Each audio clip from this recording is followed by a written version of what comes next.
Hi friends, I am Tilak, you're watching Tech May Be Unique, and today we're going to see how to change the menu portion to the horizontal on your Vivaldi browser on your computer. And if you are new to this channel, make sure to click on the subscribe button below. We just quickly get into the video. So how to change the menu portion on your Vivaldi browser on your computer? I just going to show.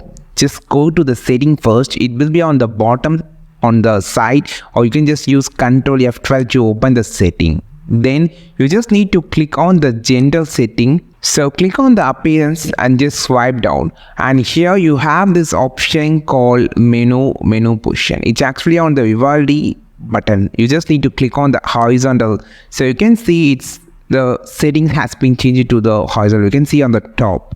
So if you just can switch between the Vivaldi button and the horizontal menu if you just need it. This is how you just change the menu option or menu position on your Vivaldi browser on your computer. I think this video helped you a lot. Like this video, share this video, subscribe this channel. We will meet our next video with a super valuable content. This is Tilak signing off from Tech May Be Unique. Have a wonderful day.